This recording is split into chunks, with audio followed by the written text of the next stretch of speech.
রাসূলুল্লাহ ইয়া হাবিবাল্লাহ ওই যে খাদিজা আসতেছে আল্লাহ তাআলা খাদিজাকে সালাম দিয়েছে সুবহানাল্লাহ আল্লাহ তাআলা খাদিজাকে সালাম দিয়েছেন আর আল্লাহ তাআলা তাকে সুসংবাদ দিয়েছেন খাদিজা আপনার যেমনি ভাবে সেবা করতেছে আল্লাহ তাআলা খাদিজার জন্য জান্নাতের মধ্যে একটা ঘর নির্মাণ করে রেখেছে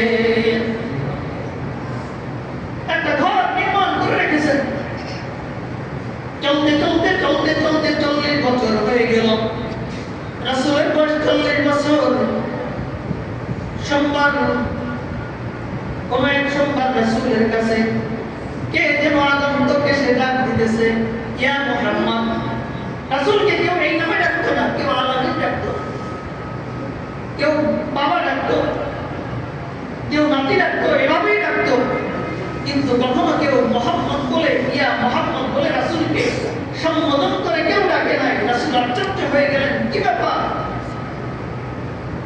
এই মানব আকৃতির এই লোকটাকে আর কেন আমাকে ডাকতেছে আল্লাহ রাসূল সাল্লাল্লাহু আলাইহি ওয়াসাল্লাম কে ডাক দিয়ে বলতেছে ইয়া মুহাম্মদ ইকরা ইয়া মুহাম্মদ ইকরা নবী আলাইহিস সালাতু ওয়াস সালাম জবাব দেয় আনা বিকরি আবার বলে ইয়া মুহাম্মদ ইকরা নবী আলাইহিস সালাতু ওয়াস সালাম বলেন আনা বিকরি আবার জিবরাইল বলতেছেন ইকরা নবী আলাইহিস সালাতু ওয়াস সালাম উত্তর দেন আনা বিকরি আমি পড়তে জানি না নবী আলাইহিস সালাতু ওয়াস সালামকে জিবরাইল তার বুকের সাথে নিয়ে সদরে চাপ দিয়ে বলেন ইকরা বিসমি রাব্বিকাল্লাযী খালাকাল ইনসানা মিন আলাক ইকরা রাব্বুকাল আকরাম আল্লাযী আল্লামা বিল কলম নবী আলাইহিস সালাতু ওয়াস সালামের উপরে কোরআন নাযিল হয়ে গেলেন নবী আলাইহিস সালাতু ওয়াস সালামের শরীরের মধ্যে জ্বর এসে গেছে বাড়িতে গিয়ে আম্মাজান খাদিজাতুল কুবরা রাদিয়াল্লাহু তাআলা আনহাকে ডেকে বলতেছে ও খাদিজা সাম্মিলুনি ও খাদিজা বুখারীর হাদিসের শব্দ আর যে মজলিসের মধ্যে হাদিস বয়ান করা হয় আল্লাহ তাআলা কুদরতি ভাবে রাসূলের রওজা থেকে ফয়েজ আর তাওয়াজ্জুহ এই মজলিসের মধ্যে আসতে থাকে সুবহানাল্লাহ এই মজলিসের মধ্যে আসতে থাকে নবী আলাইহিস সালাতু ওয়াস সালাম খাদিজাকে ডাক দিয়ে বলল খাদিজা সাম্মিলুনি ও খাদিজা আমার শরীরের মধ্যে জ্বর এসে গেছে আমায় একটু কম্বল দিয়ে আবৃত করে ধরো রাসূলকে কম্বল দিয়ে আবৃত করে ধরা হলো রাসূল কম্বলের ভিতরে গুনগুন করে কান্না করে খাদিজা ডাক দিয়ে বলে ইয়া রাসূলুল্লাহ ইয়া হাবিবাল্লাহ আপনার উপর নবুয়তের দায়িত্ব চলে আসছে আপনার উপর ওহী আসছে আপনি কোরআন নামক দৌলত আপনি পেয়েছেন আর আপনার ঘরে আপনার স্ত্রী খাদিজা যদি ইসলামের অনুকূলে না আসে তাহলে আপনার মনের মধ্যে একটু কষ্ট থেকে যায় ইয়া রাসূলুল্লাহ ইয়া হাবিবাল্লাহ আপনি যদি বাইরে দাওয়াত দিতে যান মানুষ বলবে তোমার স্ত্রী তো ইসলাম গ্রহণ করে নাই তুমি কেন আমাদের কাছে দাওয়াত নিয়ে আসছো খাদিজা বলতেছে ইয়া রাসূলুল্লাহ ইয়া হাবিবাল্লাহ আপনি আমাকে কালিমা পড়াইয়া ইসলামের অনুকূলে নিয়ে নেন সুবহানাল্লাহ ইসলামের সর্বপ্রথম সাহাবী হচ্ছে হযরত খাদিজাতুল কুবরা রাদিয়াল্লাহু তাআলা আল্লাহ রাসূল খাদিজাকে এত মহব্বত করতে এত ভালোবাসতো যে যতদিন পর্যন্ত আম্মাজান খাদিজাতুল কুবরা রাদিয়াল্লাহু তাআলা আনহা দুনিয়ার মধ্যে জীবিত ছিল ততদিন পর্যন্ত রাসূল দ্বিতীয় বিবাহ করেন নাই আম্মাজান আয়েশা সিদ্দিকা রাদিয়াল্লাহু তাআলা আনহা মাঝে মাঝে রাসূলকে ডাক দিয়ে বলে ইয়া রাসূলুল্লাহ ইয়া হাবিবাল্লাহ মাঝে মাঝে দেখি আপনি চোখের কোণা দিয়ে আপনার পানি পড়তেছে আপনি চোখ মুছতেছেন এমন কি কষ্ট আপনার আপনি কেন কাঁদেন ইয়া রাসূলুল্লাহ আল্লাহ রাসূল সাল্লাল্লাহু আলাইহি ওয়াসাল্লাম ডাক দিয়ে বলেন ও আয়েশা এগুলো তুমি বুঝবে না এগুলো তুমি বুঝবে না কারণ আমার জীবনে এমন একটা সময় ছিল আমার উপর কোরআন নাযিল হয়ে গেছে তার আগ পর্যন্ত আমি মক্কার মানুষের কাছে আলামিন ছিলাম তার আগে আমি মক্কার মানুষের কাছে বিশ্বাসী ছিলাম কিন্তু যখন আমার উপরে কোরআন নাযিল হয়ে গেল আমি যখন মানুষকে ডাকি ইয়া আইয়ুহান নাস কুলু লা ইলাহা ইল্লাল্লাহ তুফলিহুন মান ক্বালা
খাদিজাতুল কুবরা রাদিয়াল্লাহু তাআলা আনহা দরজাটাকে খুলে দেয়।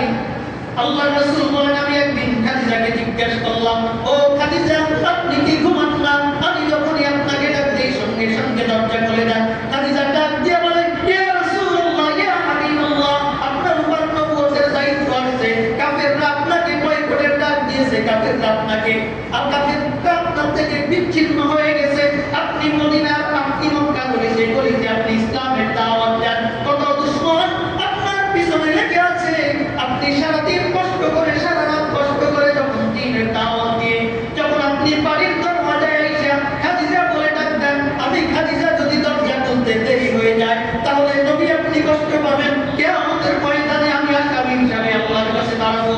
এই জন্য যতক্ষণ পর্যন্ত আপনি ইসলামের দাওয়াত দিয়ে বাইরে থাকেন ততক্ষণ পর্যন্ত আমি খাদিজা বিছানার সাথে পিঠ লাগাইয়া ঘুমাই না। ততক্ষণ পর্যন্ত খাদিজা আমি বিছানার সাথে পিঠ লাগাইয়া ঘুমাই না। নবী আলাইহিস সালাতু ওয়াস সালাম কে খাদিজা ডাক দিয়া বলতেছি, ইয়া রাসূলুল্লাহ, ইয়া হাবিবাল্লাহ, মক্কার মধ্যে সর্বপ্রেক্ষা ধনী মহিলা হচ্ছে আমি। আপনার উপর কোরআন চলে আসছে, আপনি নবী হইছেন, আপনি রাসূল হইছেন। আমার সমস্ত সম্পত্তি আমি খাদিজা আপনার কদমের উপরে সুপর্দ করলাম। যখন দ্বীনের কাজে যা লাগে আপনি দ্বীনের কাজে আপনি খরচ করতে থাকে। এই হচ্ছে খাদিজাতুল কুবরা রাদিয়াল্লাহু তাআলা আনহা। আর আল্লাহর রাসূলের যত সন্তান দুনিয়ার মধ্যে ভূমিষ্ঠ হয়েছে, শুধু এক ইব্রাহিম ব্যতীত সমস্ত সন্তানগুলা হযরত খাদিজাতুল কুবরা রাদিয়াল্লাহু তাআলা আনহার গর্ভ থেকে।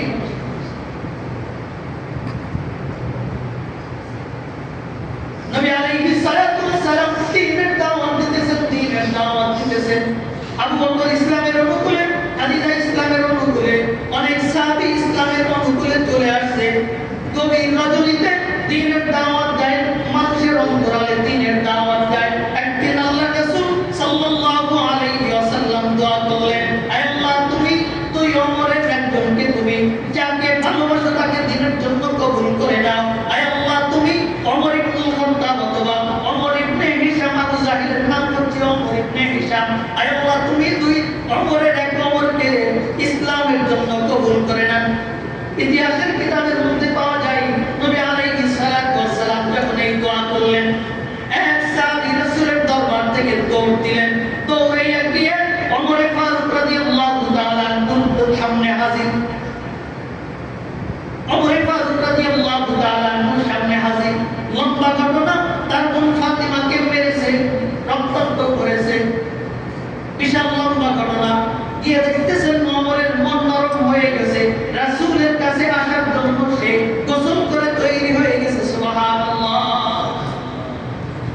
আল্লাহ রাসূল এই সাহাবীকে ডাইকে বললেন, ও সাহাবী, আমি যখন দুই ওমরের জন্য দোয়া করলাম তুমি এত জোরে ছুটলা, এর কারণটা কি? সাহাবী ডাক দিয়ে বলেন, ইয়া রাসূলুল্লাহ, ইয়া হাবিবাল্লাহ, আমি দেখলাম আপনার দোয়া তার ওমরের বাড়ির মধ্যে আগে যায় না, আমি আগে যাই। আপনার দোয়া ওমর ফারুক রাদিয়াল্লাহু তাআলা আনহুর বাড়ির মধ্যে আগে গিয়ে পৌঁছে না, আমি ওমরের বাড়ির মধ্যে আগে গিয়ে পৌঁছি। সাহাবী বলতেছে, ইয়া রাসূলুল্লাহ, ইয়া হাবিবাল্লাহ, আমি দেখলাম আমার যাওয়ার আগে আপনার দোয়া ওমরের বাড়ির মধ্যে পৌঁছে গেছে। সুবহানাল্লাহ। ওমর এখন মুসলমান হয়ে গেছে। ঘোষণা দিলেন, ও মক্কার কাফিররা শোনো, কেউ যদি তার সন্তানকে এতিম করতে চাও, কোন পুরুষ যদি তার স্ত্রীকে বিধবা করতে চাও, তাহলে তোমরা আমি ওমরের মোকাবেলা করো। আজকে থেকে মক্কার বুকে প্রকাশ্যে আযান হবে, প্রকাশ্যে নামাজ হবে। ওই সময়ের মধ্যে মক্কার অলিগলিগুলো ওই সাহাবায়ে কিরামের আল্লাহু আকবার তাকবীরে প্রকম্পিত হয়ে গেছিল। ওমর মুসলমান হয়ে গেছে। লম্বা ঘটনা। নবী আলাইহিস সালাতু ওয়াস সালাম দাওয়াত দিতেছেন। এক এক সাহাবীর বাড়ি বারবার যাইতেছেন। এরকম করতে করতে করতে করতে নবুয়তের প্রায় মক্কার 13 বছর প্রায় শেষের দিকে। নবী আলাইহিস সালাতু ওয়াস সালাম কে এখনো পর্যন্ত গভীর চক্রান্ত করে থামাইতে পারে না, কারণ রাসূলের চাচা এখনো পর্যন্ত জীবিত আছে, আবু তালেব জীবিত আছে। আবু তালেব কুরাইশের সর্দার, এই জন্য মুহাম্মদ সাল্লাল্লাহু আলাইহি ওয়াসাল্লামের গায়ে একটা ফুলের টোকা পর্যন্ত লাগতে দেয় না, ফুলের টোকা লাগতে দেয় না। এক পর্যায়ে নবী আলাইহিস সালাতু ওয়াস সালাম মক্কা থেকে মদিনায় হিজরত করার 3 বছর আগে হযরতে নবী আলাইহিস সালাতু ওয়াস সালামের চাচা আবু তালেব দুনিয়া থেকে বিদায় হয়ে যায়। তারপরেও খাদিজাতুল কুবরা রাদিয়াল্লাহু তাআলা আনহা মক্কার সর্বাপেক্ষা ধনী মহিলা, এই জন্য অনেক মানুষ কিছু বলে না। কিন্তু নবী আলাইহিস সালাতু ওয়াস সালাম মক্কা থেকে হিজরত করার 1 বছর আগে আম্মা জান খাদিজাতুল কুবরা রাদিয়াল্লাহু তাআলা আনহা দুনিয়া থেকে বিদায় হয়ে গেলেন। আল্লাহ রাসূল একা হয়ে গেলেন, একাকিত্ব ভোগ করতেছেন। কাফেররা অত্যাচার শুরু করে দিয়েছে। সাহাবায়ে কেরাম বারবার এসে বলতেছেন, ইয়া রাসূলুল্লাহ, অনুমতি দেন মক্কা ছেড়ে মদিনার মধ্যে হিজরত করে চলে যাই। মক্কা ছেড়ে মদিনার মধ্যে হিজরত করে চলে যাই, ইয়া রাসূল, আপনি অনুমতি দেন। নবী আলাইহিস সালাতু ওয়াস সালাম সাহাবায়ে কেরামদেরকে অনুমতি দিতে শুরু করলেন। এক পর্যায়ে হযরতে সিদ্দিক আকবর আবু বকর সিদ্দিক রাদিয়াল্লাহু তাআলা আনহু আসলেন। এসে বলতেছি, ইয়া রাসূলুল্লাহ, ইয়া হাবিবাল্লাহ, কত সাহাবী তো মক্কা ছেড়ে মদিনায় হিজরত করে, আপনি একটু আমাকে অনুমতি দেন, আমি একটু হিজরত করি। নবী আলাইহিস সালাতু ওয়াস সালাম বললেন, আবু বকর, এখনো পর্যন্ত তোমার হিজরতের সময় হয় নাই, এখনো হিজরতের সময় হয় নাই। নবী